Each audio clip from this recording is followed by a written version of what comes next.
Hey, Sox fans, welcome to Good Guys Talk Back, episode 188. I am Nick Morawski. This is a local fan-centric Chicago White Sox podcast. You can find this podcast absolutely everywhere you find your podcasts. We're on Twitter at Good Guys TV. We've got a Facebook fan page, and also check us out on our YouTube channel. Just search Good Guys Talk Back. So much to get to since the last time we recorded. A world of difference with this White Sox team, and none of it good. Let me bring in my co-host, Pat Hester. Hey, buddy. Nick, we couldn't have been more wrong. I think when we left on Sunday, I think we were looking at still, maybe not being a game back. I don't think a sweep of the Guardians was really 100% in what we either one of us really thought was going to happen. We thought by the time we got done with them, maybe it'd be a three games back, and you're playing the Tigers at home, and still feel really good about that, and a good position here. And the Sox after Tuesday, and I know it's been talked about a lot. That was a long time ago now. It feels like have really just laid down, and it's really a sad state of affairs, Nick. When you think about this team and the fans that really care about them as you and I do, and are as passionate about this team as we are, the fact that they have just decided we've had enough. We're done. And it doesn't matter if it's Fan Appreciation Day. It doesn't matter if it's this or that. We really are not going to play really hard and or put any kind of focus or try at all. So it's really sad of where this team has ended up. And you look at where the season ended last year with still a lot of optimism and hope, and where to see where it has come to. And I talked about it with you before we started recording, bookending in the division 6-game losing streaks in September, just as we did in April. Yeah, as we record here, the Sox are 76 and 77, one game under 500 here entering this last week of September. And you referenced it. I mean, last time we spoke, we were preparing for the biggest series of the season. The Sox had an opportunity, to get the tiebreaker if there was a sweep. Yeah, you had a sweep really for realistic chances at the division, but that was obtainable. You had Cease going, you had Lynn going, Cueto was going to be on the hill on Thursday, and you let Cleveland come into your house. And hey, Tuesday was a tough game. You know how they scored 2 runs off of Clase in extras. I thought for sure this was the White Sox game. Here we go. Here's that Miguel Cairo magic. This team's not giving up. It's like, that's unthinkable to score 2 runs off of this guy, all worldly closer. And Jake Diekman, just wow. It's almost unspeakable what he allowed the Guardians to do. And then it just felt like, hey, this hill is way too difficult to climb. We're just gonna go to sleep. And the Guardians walked all over them. I was at Wednesday's game. I was at Thursday's game. It was so sad, really sad to watch. And the Guardians were celebrating. I mean, they were jawing from their dugout. They knew what was going on. They were embarrassing the White Sox in their home building.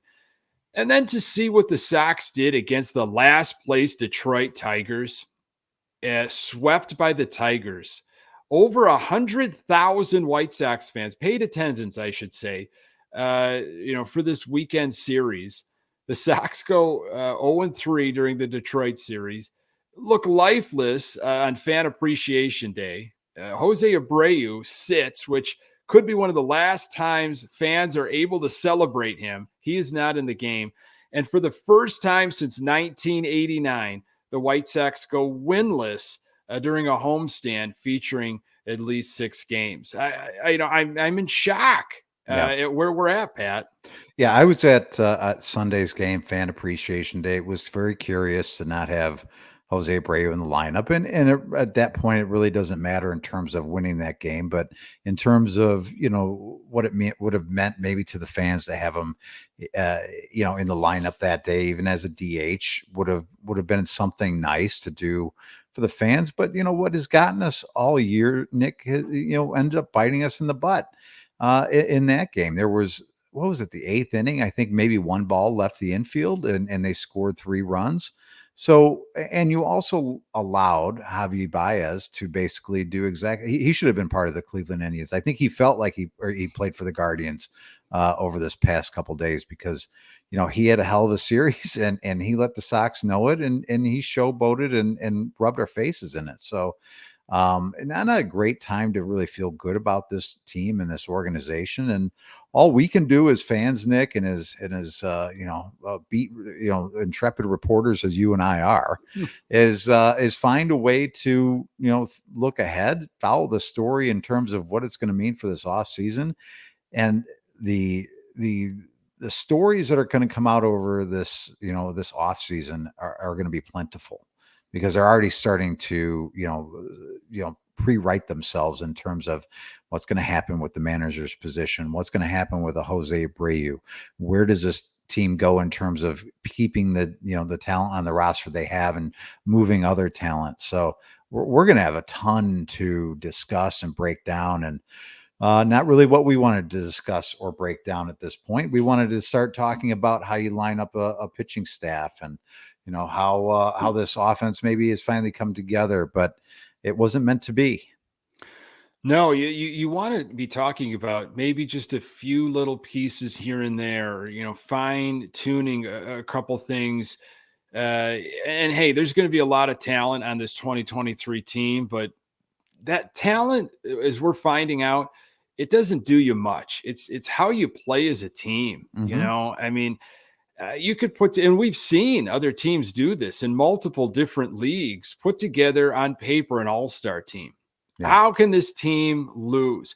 And they end up not making the playoffs. Okay, the Sox aren't necessarily an all-star team on their own. Okay, let's be honest, but they're talented, and they didn't show up this season for a variety of different reasons: injury, lack of chemistry. They just weren't playing together consistently. How the team was constructed at the beginning, Mm-hmm. in the off season, and the lack of moves that were made to combat some of the holes. That's all that goes all in there. And the Cleveland Guardians have wrapped up the AL Central. They are your AL Central champs. Sox are going to be playing Minnesota this week, then go to San Diego. And honestly, the Sox very well could be in third place when it's all said and done, which is remarkable. But I do want to get to some of the Russa stuff with you eventually, and the Roberts stuff, and the Bob Nightingale article that kind of came out. But first, let me pick your brain on this Cleveland video stuff. They win the division. And, if you're not on social media, you could find the videos. Just search, Cleveland Guardians AL Central 2022 champs. And I'm sure a bunch of videos of them celebrating will pop up, rubbing it in the White Sox's face, naming Tony La Russa, referencing all different kinds of things about the White Sox not showing up, and just giving it to the Sox. Mm-hmm. Your feelings, Pat, when you saw this video? Well, initially as a fan, you get kind of irritated by it, right? Like it's like if somebody picks on one of your family members, you just, obviously it's not going to sit well with you. But after a while, what can you say? The Cleveland Guardians, I tip my cap to them for the way they play the game. I can't say enough about how I think of Terry Francona as a manager. He looked at the roster that he was given, where they stood in terms of spending money on talent. And he basically said, I'm not in any kind of position to throw away a season. I've got to figure out a way to motivate these guys, and I've got to figure out a way that we can win and have an advantage against another team. And what he found was, we are going to play hard all the time. We're going to run the bases correctly. We're going to catch the ball. We're going to pitch the ball. We may not hit, a bunch of home runs, but we are going to be an irritant and a pest to every team that we play and make it hard on them. And they're going to know that they played the Cleveland Guardians. I have a lot of respect for that. Whatever they did in the locker room and to celebrate, as Elaine Bennis once said, to the victor belong the spoils, right, Nick? So Mm-hmm. you say, okay, you guys did it. I hope that our team sees that, and and maybe in some weird way finds that to motivate them for next year. But you also have to remember this is a White Sox team for the last 2 years that is the change the game culture. And I have no problem with any of this, by the way. I'll reference that.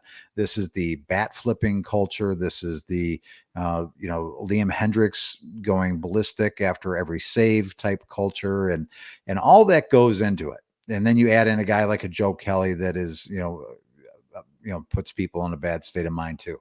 So you've got all that going for you. I'm not surprised that Cleveland reacted the way they did. Liam Hendricks even said at one point, we're going to have a lot of people that don't like us because we're going to be brash and this is how we're going to play. Well, this year you weren't able to back it up. And now you've got to take it and you've got to have a little humble pie. Yeah, I think some of the comments that have surfaced over the year so far, and who knows what's going to surface in the offseason, of White Sox players thinking this division was going to be handed to them. They won it by double digits last year, and we're just a few days removed from the 1-year anniversary when the Sox themselves were AL Central champs in, of course, 2021, celebrating in Cleveland. Um, hey, celebrate how you want to celebrate. I don't, the whole thing of like, well, this video should be playing, in Arizona, it should be playing everywhere. I don't know if that would actually matter to this White Sox team, to these collection of players. I don't know if they would take that and really if that would hit home to them, or if it would just kind of roll off their back and just, I don't know. We before we started recording, you and I were talking about, teams decades ago, and you watch some of these 30 for 30s, and of course, The Last Dance. Jordan took everything and anything as a motivation. But like that's Jordan, okay? Like you're not going to find other Jordans. But you look at some of like the Celtics Lakers documentary, and it's like if the Lakers said anything in the offseason, you better believe it was all over the bulletin board. People were reminding each other during practice of like what was said. Same the other way. And I know it happened with a lot of rivalries years ago, Yankees Royals, and of course, Red Sox, Yankees. Sox had their battles with the Twins for, some time, and what Guillen would say and provide. I don't know, Pat. I don't know if that video does anything to these players. Maybe it does to like a guy like Jose Abreu if he sticks around long enough and says, look, but we don't have a collection of guys that have played together for a long period of Yep. time, like a nucleus that's like, how dare you? Like, Yep. we are going to defend our honor next season. Yeah. And there's going to be guys that are going to be removed off this team and new guys brought in that, aren't going to be a part of that and aren't going to feel it the same way. They may see the video and be like, oh, I was, on Seattle last year, or something like that. What the hell do I care what the Guardians said about you last year? Yeah. So I don't know. It'd be nice to think, in a meatball world that you and I probably live in more often than anything else, that, you'd think that would motivate you and you're going to stew over that all winter and can't wait to get to break camp and take it to the Guardians next year. But I don't know. I think it all depends on the kind of talent you bring in and the moves that you make. And those are going to be for, we think Rick Hahn to make. I don't know. Will this front office and organization look the same, at least to Rick Hahn's seat next year as it does today? I don't think Tony La Russa will be the manager in 2023. And I don't think that's a hot take. And I'm really going out on the ledge to say that. But again, we only know of what he is happening this season, and he's not coming back to manage the 2022 White Sox. He hasn't been given clearance. Miguel Cairo will stay the interim or acting manager, whatever kind of handle you want to give him. Moving forward, I don't see Cairo as the manager. I don't see Tony La Russa as the manager. Who makes that decision? That is anybody's guess right now. After what we saw with Tony La Russa's hire a few years ago, and Jerry just had his fingerprints all over that thing and forced that down our throats. What's stopping him from doing something like that again and saying, you know what, I love AJ Pierzynski. I am a fan of AJ Pierzynski. He's been loyal. He has always talked to me up and has stayed loyal. I want you to hire him, or at least give him an interview, which might be code for hire him. Yeah. I don't know. Will Hahn still be the general manager? Yeah. I don't think they're going to move Rick Hahn.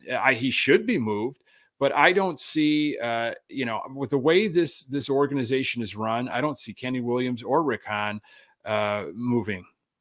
Well, that's that's probably what will happen.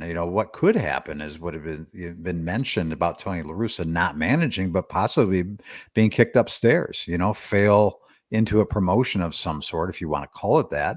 And what if in some weird world, and you're talking about this, this structure remaining the same, but now Tony is a part of this circus act upstairs, and now he has some type of say in who the manager is going to be, who his replacement and successor should be. How would you feel about that? Would that be the worst case scenario of any kind, do you think?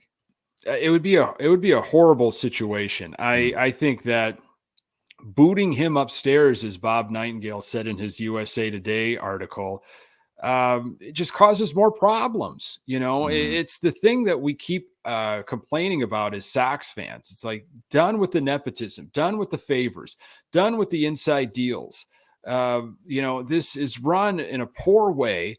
Get some team of rivals, get some people that are smart, that challenge each other in thought. They're just not all working on favors. And Yeah. that's why ultimately nothing's going to change until Jerry Reinsdorf is gone and there's a fresh blood and new ownership. And there has to actually be accountability, right? Hmm. You can't just skate by with 2 playoff wins and 1 division title since the rebuild began almost 6 years ago, Rick Hahn. Like that doesn't fly here. Yeah. And Kenny Williams, what do you really do? And what you did do, like, time's up. Like, what have you done for me lately? Hmm.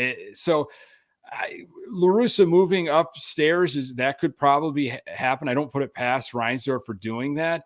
So then that leaves me in a very, conspiracy driven mindset of like, well, then I don't believe the next manager that's hired will really be Hahn's decision if he's still GM. Yeah. And do you want it not to be Han's decision? That's the thing. Does that even really matter? If we say that we're so fed up about Rick Hahn and the decisions he's made in terms of roster construction, should he be given the right to hire the manager that he wants? Now, I think the guy he wanted was AJ Hinch. I can't really say that AJ Hinch has been, fantastic for the Tigers. Now they've had some injuries and they've had a team that they're trying to build up. And I think this year was a little bit of a stunt in their growth with some of the misfortune that they had. But it's not like AJ Hinch has been, all worldly in Detroit either. So, what is that? Is that another damning thing for a Rick Hahn? And do you all? And my next question to you, Nick, if the Sox had at least played with some heart and fire over this past 6 games, maybe they still, fall short. Do you think Cairo would have got more of a look in terms of this team is still playing hard for this manager? Maybe, if the Sox swept the Guardians and, took care of business against Detroit and like we've got a photo finish and the Sox actually get into the playoffs, I think you can make a case. But still, everything that Cairo says in any interview, it's I talk to Tony every day. Mm. I don't make a move without like getting permission from Tony. I don't like hearing that. Like you have Do to you be think your that's own. true? Do you think that's really I true? I hope not. But like, how much do you have to kiss this guy's ass? Like, honestly, like that is that what Tony La Russa has done to people? It's like once you have been given a position by the genius Tony La Russa, you are forever in debt to him, and you've got to constantly throw his name out there as if like I wouldn't exist without Tony La Russa. I'm learning from the master and Tony La Russa. Like he gives me so much great. Stop it already. You are your Mhm. own person. Cut ties already. And I want to see you manage because this is you, Yeah. not somebody pulling strings, from a distance or giving you input. Like you manage, with your heart and your mind. You're a smart dude, Cairo. Stop constantly dragging his name in there. Mhm. That's why I just, going back to your other question about Hahn, it's like, I don't know if he really deserves to be given an opportunity. I don't, but I kind of am curious to see what would happen if he had autonomy. Like, and maybe Yeah. there's been moments years ago where he didn't have autonomy. Like he Mhm. wasn't able to spend the type of money he wanted to spend. He wanted to make certain deals, and he was aggravated because he knew this was going to be a good move, but wasn't given like the financial freedom to do it. And then, obviously the managerial thing. It's a little too late now. We can't go back in time. But if you're going to keep Hahn as your general manager, let him do his job. Like stay Yeah. out of his business. Yeah. Yeah, it's very interesting, and I think about this, sometimes, and I think when we had Herb on one time, I asked Herb the question, about ownership. Eventually, someday, you know, Jerry Reinsdorf will not be the owner of the Chicago White Sox. He won't be the chairman of the board, if as it were, whether it's because he's passed on or because he sold the team. I wonder, in a weird way. Do you think this season has taken more of a toll on Jerry Reinsdorf, and maybe it's a message to him that maybe it's time for him to move on, or do you think he just flat out doesn't care? Because you've mentioned it. This was Jerry's decision to make this happen and have it look so bad, and the fact that Tony's probably not coming back to finish out his third year in the dugout. Do you think that has any effect on him? Now, I know it's probably a dangerous road to go down to try and psychoanalyze a billionaire, but do you think there's any way, shape, or form that Jerry would just say, I'm going to get out while the getting's good?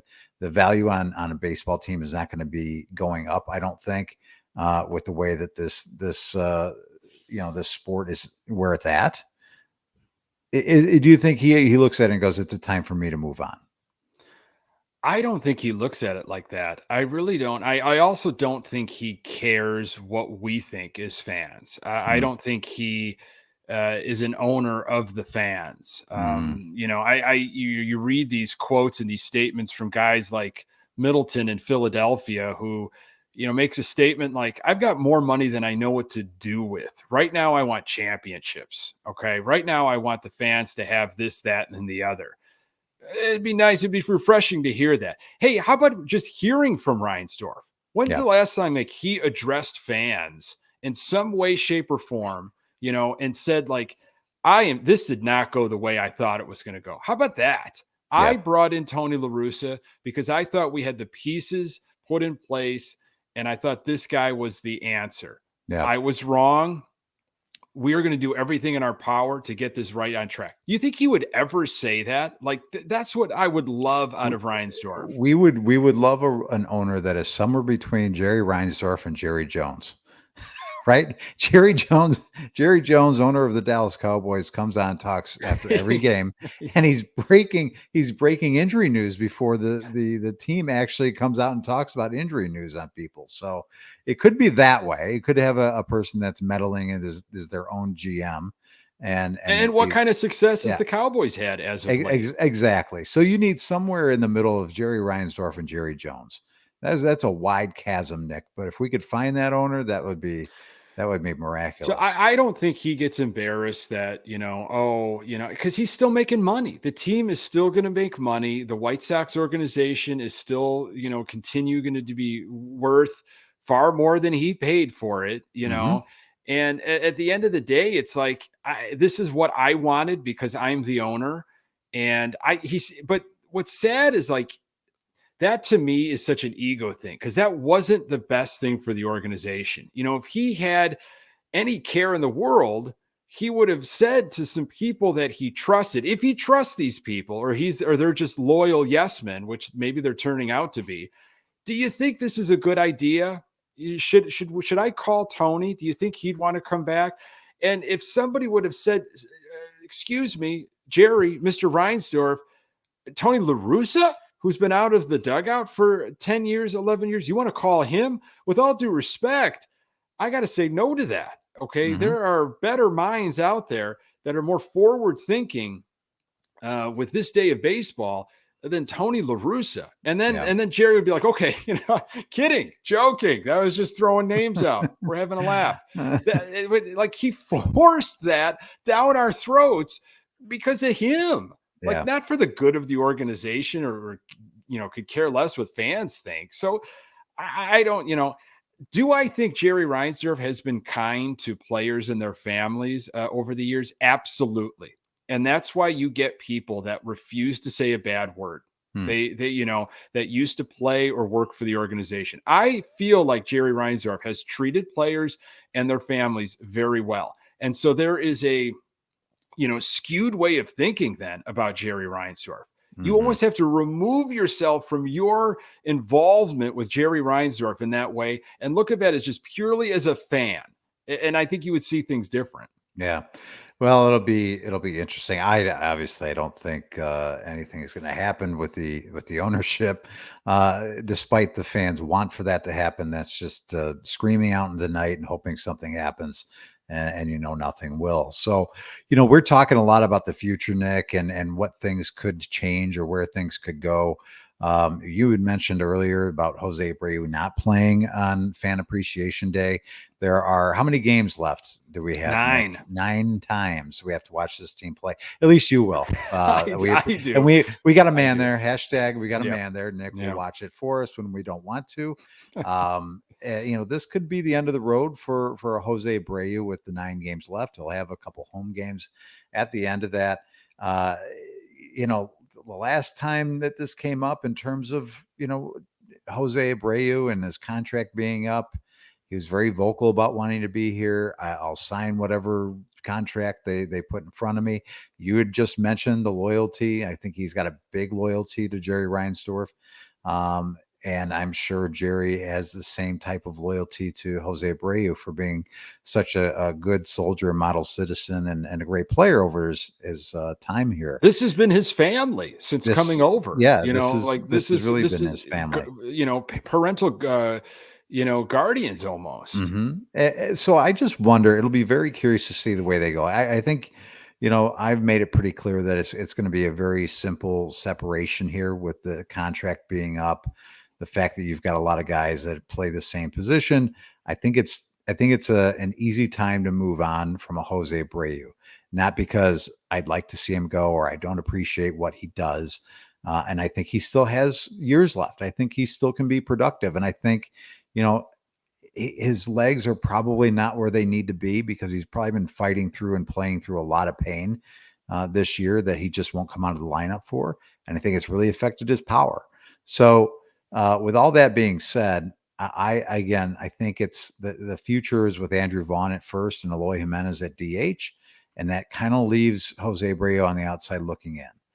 Yeah. If you could draw it up perfectly, how would it go, and how should it go, Nick? In terms of separating yourself from Yeah. Jose Abreu, Well, what would you like as a fan? What because you're one of his biggest fans. So what do you think should happen, and what do you think will happen? well, I get the reason of why you want to bring Jose Abreu back. Like he's got the average, he's up there with base hits. The power number is way off. He can still play an above average first base, and I think people really, and I don't blame them because I'm like that. They're leaning with their heart. Mhm. I can't imagine a team without Jose Abreu. He's been through some horrible years. I mean, I was there on opening day in 2014, shivering in the upper deck as he made his debut and he hit a home run to center field against the Twins. Okay. I've been following this guy as a lot of people have, and he's been one of the fan favorites. So it pains me to have that conversation, but you have to make a decision that is smart for this organization moving forward. Mhm. And Vaughn, it should be your first baseman. Yeah, Mm. he hasn't gotten a lot of reps, but that's what the organization has done. Like you Mhm. got to eventually stop the bad trend and start moving towards what should be happening, and stop putting Vaughn out of position. Put him at first base. You've seen what Eloy Jimenez has done in the DH spot. I don't care that he doesn't like it. This is what it is for you. Mhm. I don't let a player talk you into something that is not the right thing for the organization. Yeah. Have him at DH and Vaughn at first, and then maybe you can offer Abreu a part-time contract. It's silly to even bring that up because that goes against all. That's me just trying to want him to stick around. You can be a part-time player, a la what Konerko did. Konerko knew he was cooked. Like he Hmm. kind of wanted to be done. He's like, I'm going to do one more here and ride off into the sunset. Abreu, I think, still wants to play on an everyday basis. Hmm. So I I don't think Jose Abreu is going to be on the 2023 White Sox. I don't think so. It hurts me to say that. I think they're going to move on in some way, and he will be honored in every way, shape, or form. But that core six that they have, something's got to give from that core six. I thought it was going to be Eloy Jimenez. And then they realized he's not a left fielder, and they started putting him in DH, and they Hmm. answered that question. I don't think Yasmani Grandal has a lot of value moving forward, but I don't know how to get rid of that money and everything. Jose Abreu is the only one of the core, if I'm not mistaken, where that garden can weed itself. Like his Yep. contract is over, and we don't have to worry about necessarily giving him money to come back. So, Yeah.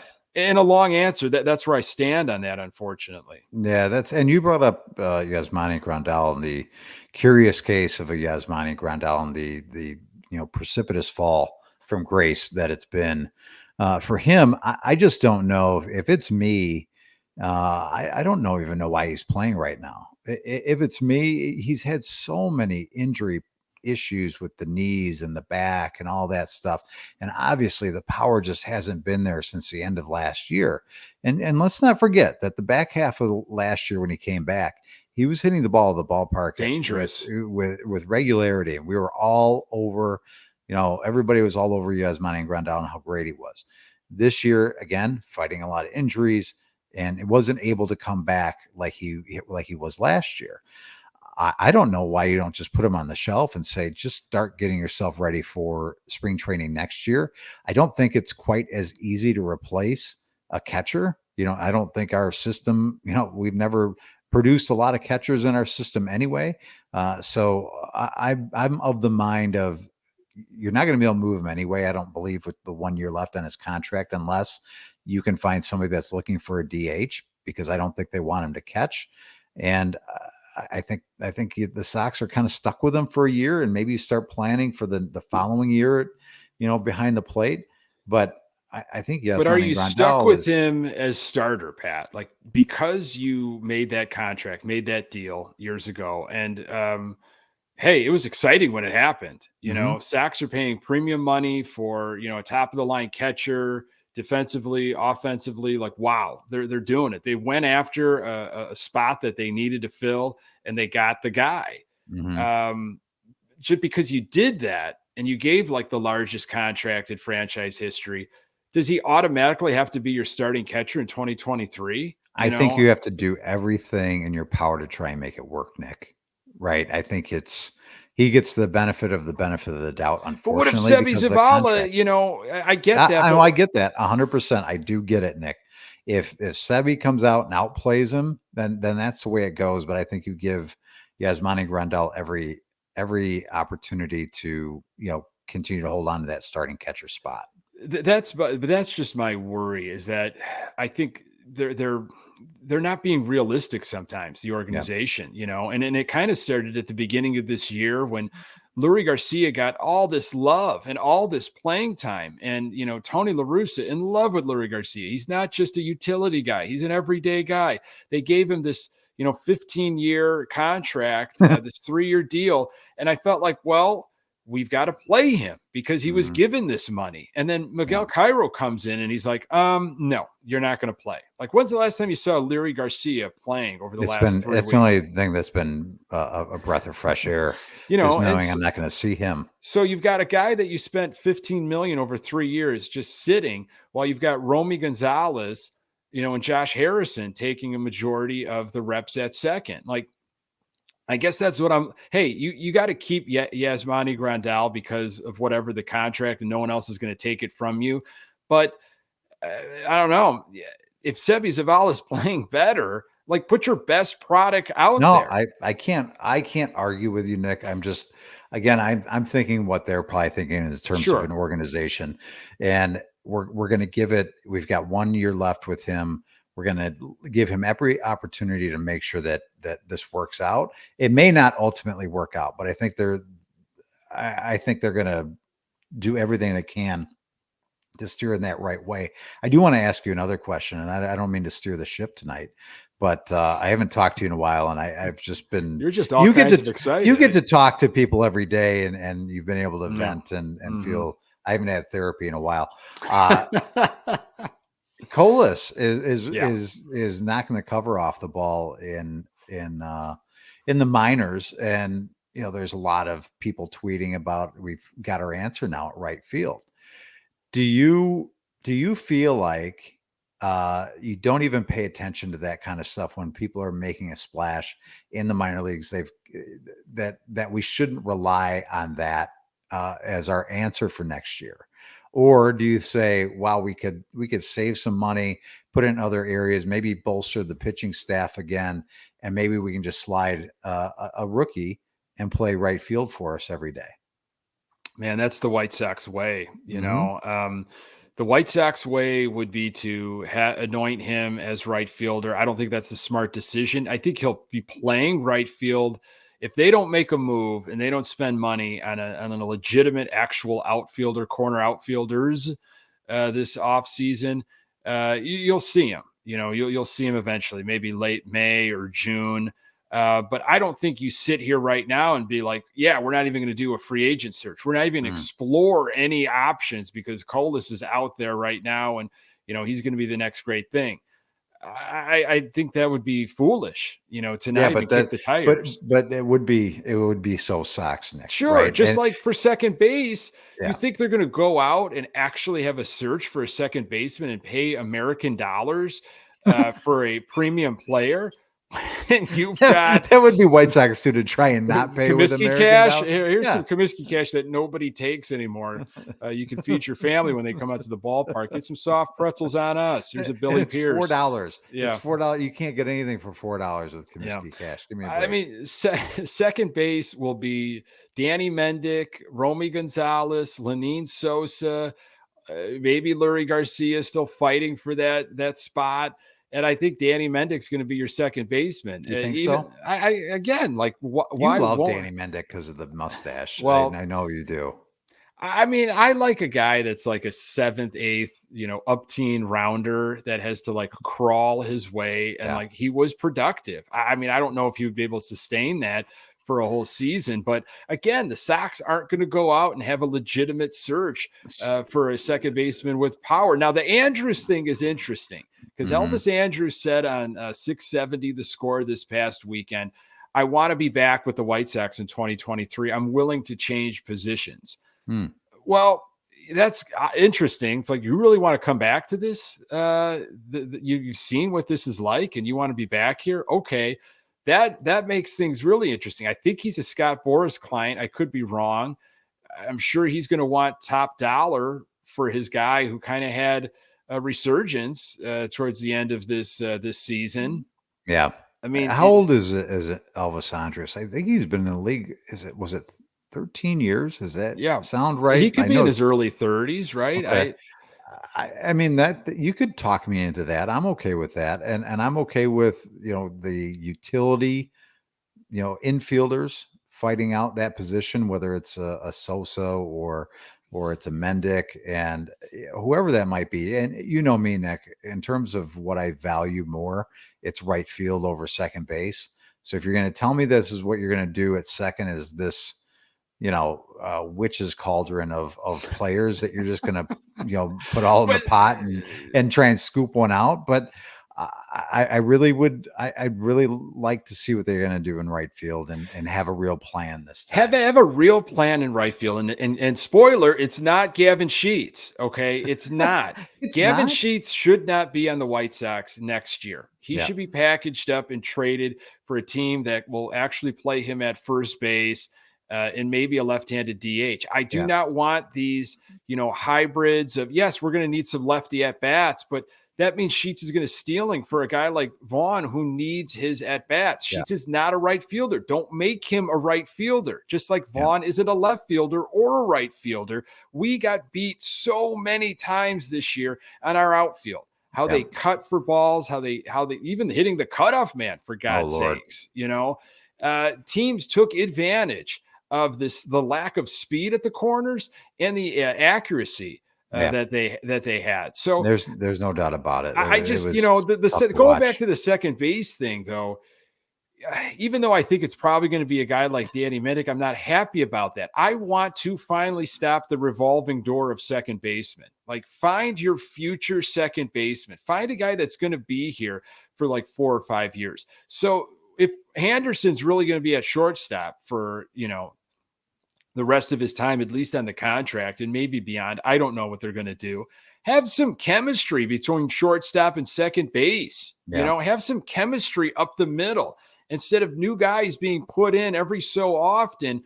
Have a guy that you like can pencil in majority of the time. I know, like, I hate to say it, okay, but a Ray Durham.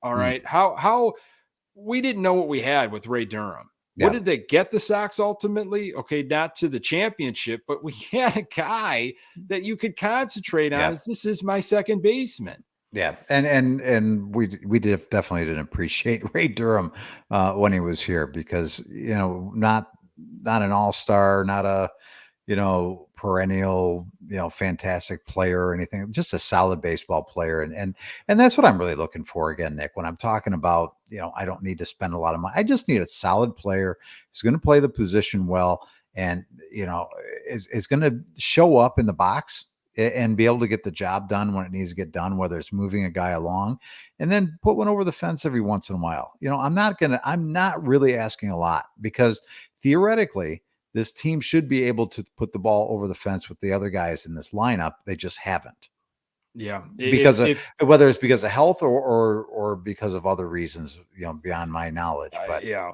strategy, game plan, focus. I mean, what the mo is, I don't know. I mean, that stuff might come out eventually. We've heard some rumblings through different articles.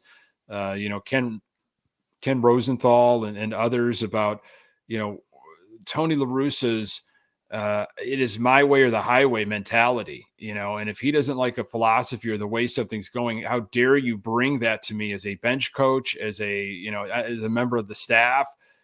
No, like, this is what I'm doing, and I'm not willing to listen to anybody else.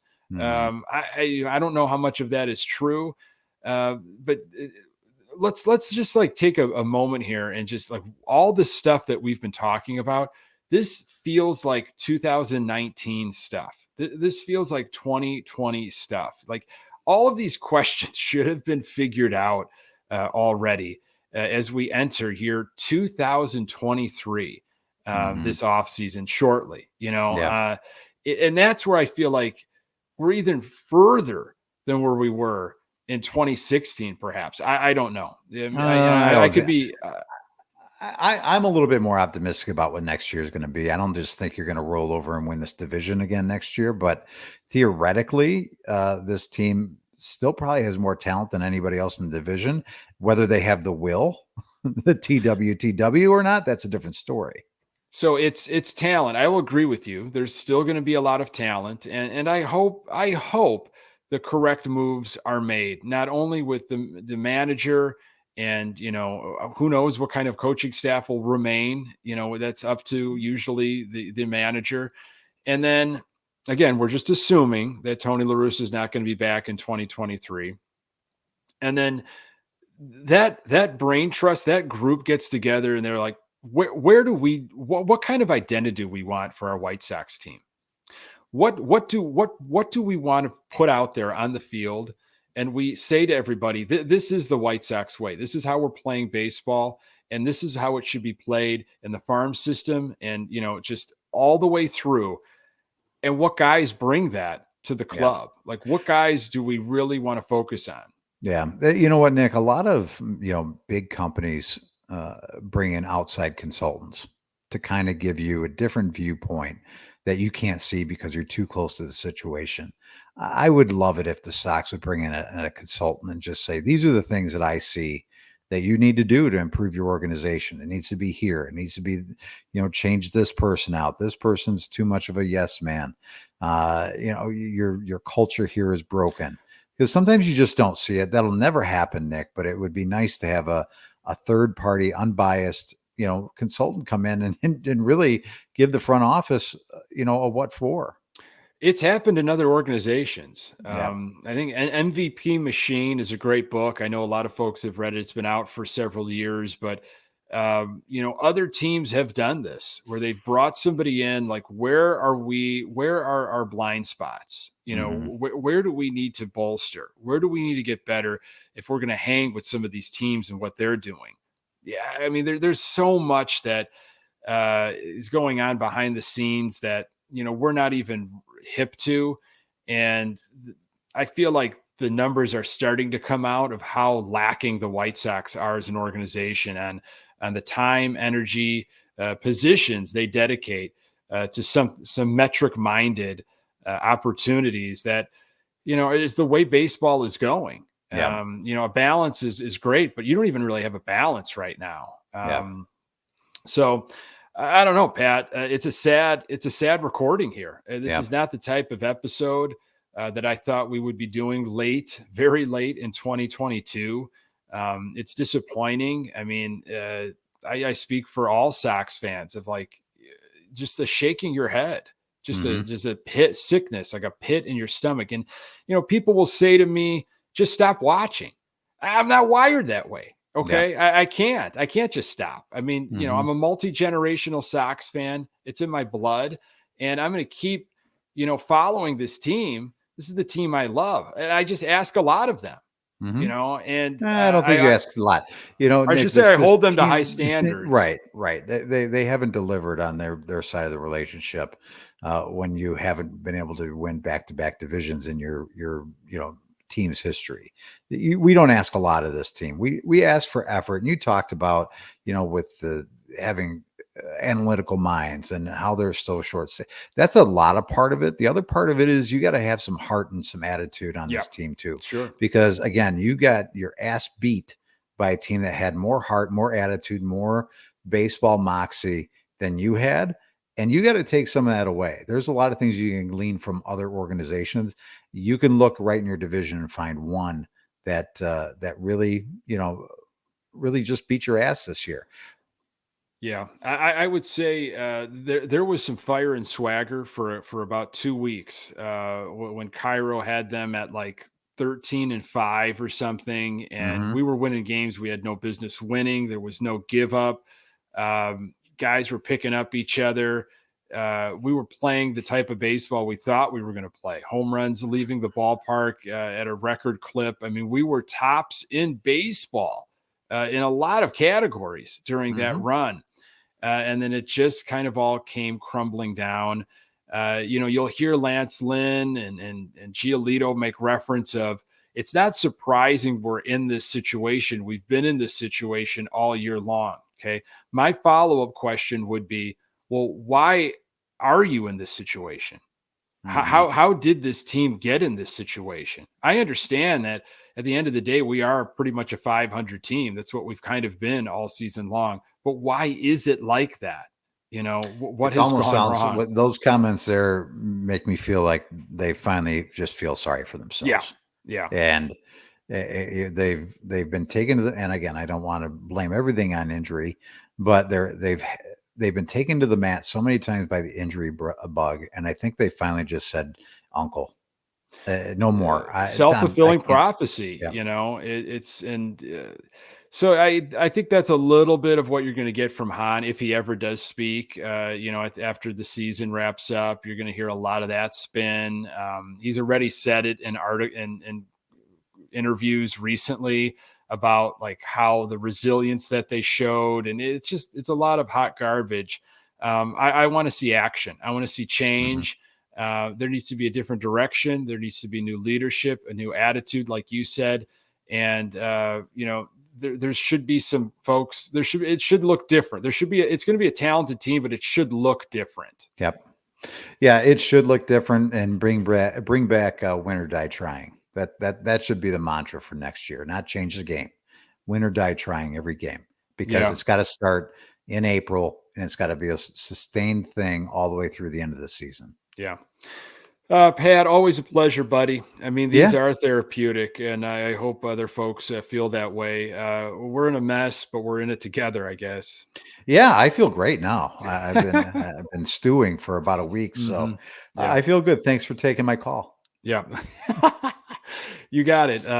Pat, we're going to be doing this for another week in season. And then we continue this podcast in the off season too. Sometimes it Yeah. looks a little different. It depends on sometimes when news breaks, but we still try to keep it fairly consistent, either Mhm. once a week, every 2 weeks. Holidays come up and things change, but we are still available in the off season talking White Sox. And if we can't find anything to talk about, we'll talk about, maybe some favorite recipes that we have, our favorite color. We'll do something. We'll make it Oh, up. yeah.